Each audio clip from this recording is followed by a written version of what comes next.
Well, hey there, everyone. Welcome back to another episode of the Island Church Weekly Podcast. This is a kind of happy Holy Week. So it is Easter Sunday coming up this Sunday. So we are right in the thick of everything. But Pastor Will, thanks for taking the time to join. How you doing today? Oh, it's a good day, Matt. A lot of things moving quickly. This is a big week for us in a lot of ways in terms of our engagement with celebrating Christ and with engaging with our community. So it's a big week. So a lot of good things, but it's a good kind of busy. Yeah. Well, how was Palm Sunday at Island Church? Well, it was good. We kind of looked at some of the obstacles and challenges. You know, life has obstacles and challenges for us all the time, and we looked at some of the ones that Jesus had to face as he was going to the cross, that Yeah. ultimately led to the cross and to the resurrection. And so we looked at kind of how he dealt with them, and then how do we deal with them as well in light of the resurrection, because we're not without hope. And so we kind of did that this Sunday, and we said, you know, part of the reason that Jesus was able to do what he did is because he was very clear about his mission, his great love and deep love for people. Yeah. And then he was just obedient to the Father. And Yeah. he said, not my will, but your will be done. And I think those three things drove him through all the other obstacles and challenges that he faced. And we can relate to that because, again, we have trials, we have challenges, we have things that we deal with. And I think if we stay focused on our mission, our great love for people, and a willingness to give Jesus our yes with our obedience, that'll help us move forward in our faith and help us move forward, which is what we're about. So it was a great Sunday. Our people were engaged. Had a little glitch up front with one of the songs, but that's just part of being human. That's part of But life. you know, people will just laugh and move forward. And then I said something about in the sermon, something about trying to populate hell. That was wrong. I caught Yeah. it Not the immediately. right word there. Yep.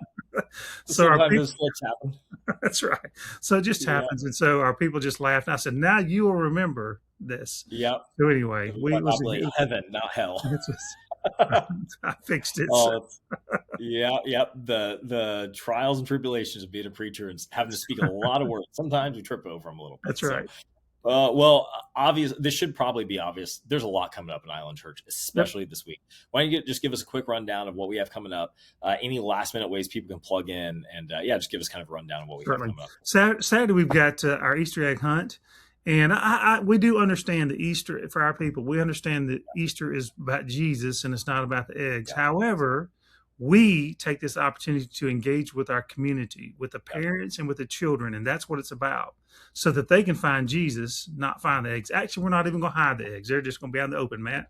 Yeah. So even you and I probably can find them. So that's even we can find them. Yeah, we can find them. So at 9:00, our games, the people, this is how we publicize it. At 9:00, the games will begin. If you haven't participated in the past, we set up about 6 or 7 different games that we host. We'll have 2 or 3 volunteers per game.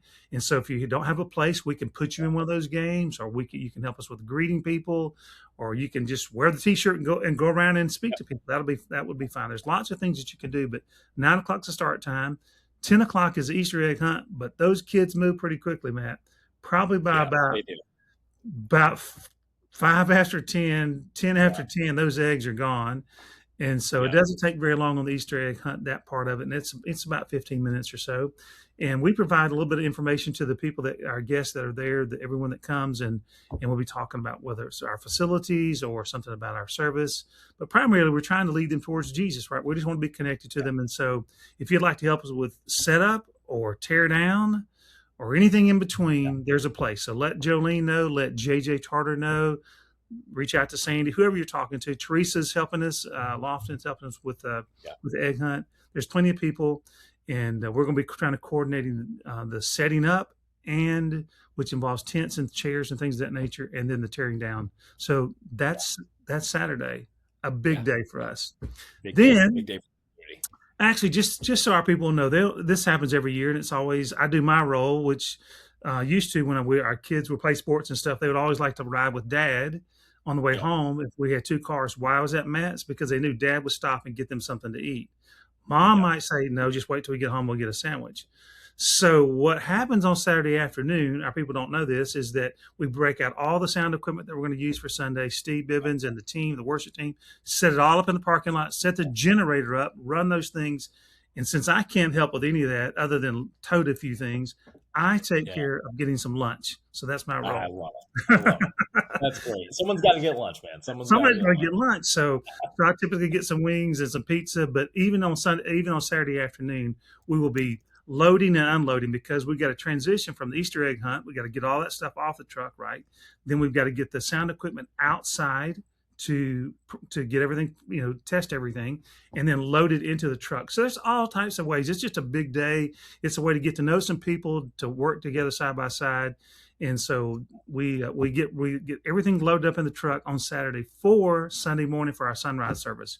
We meet up here about 4:15, 4:20. We pull out of here at 4:30, headed toward the Fort DeSoto, and we can give you the code on that. I think it's actually just works off the day of the week, so it's like 0405 is the code, I believe, right? Yeah, April 5th. Yep.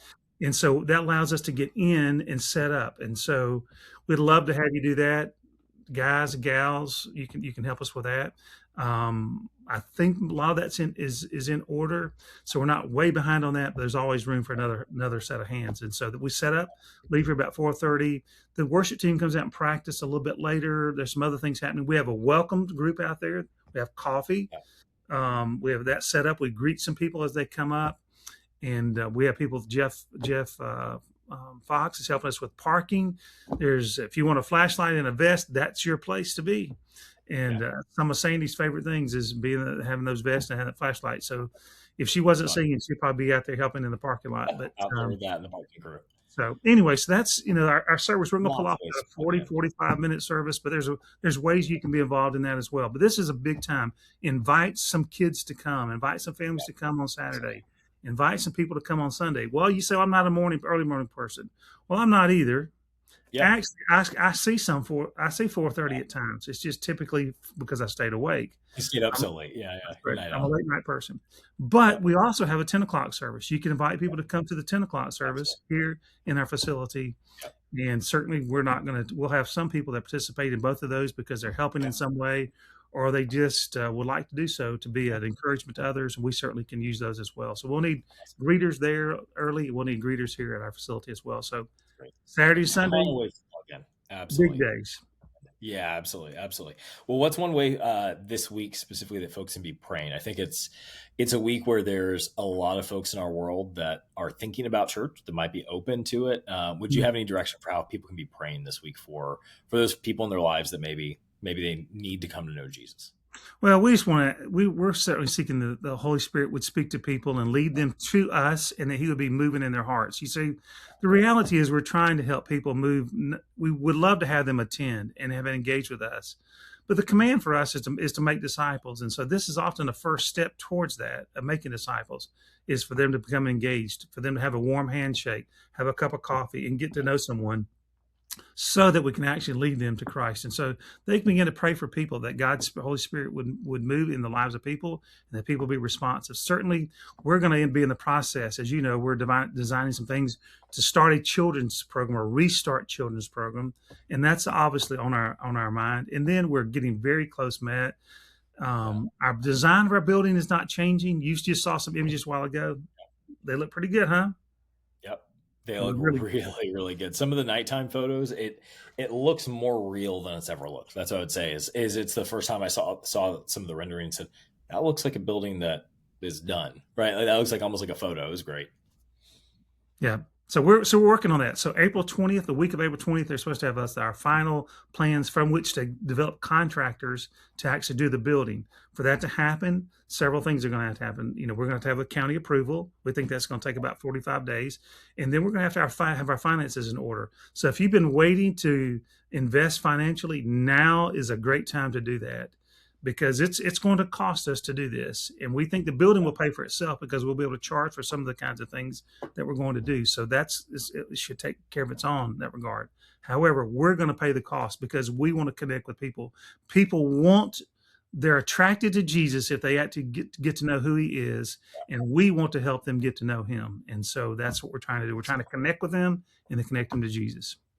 Awesome. Awesome. Well, what a great word. Well, something a little bit different today as we close out. We have a special ad that's been running on YouTube and some different kind of channels online.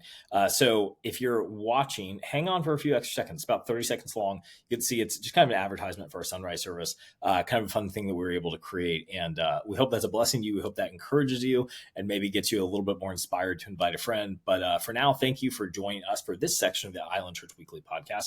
We'll see you back here next week after what I know is going to be an incredible Easter weekend.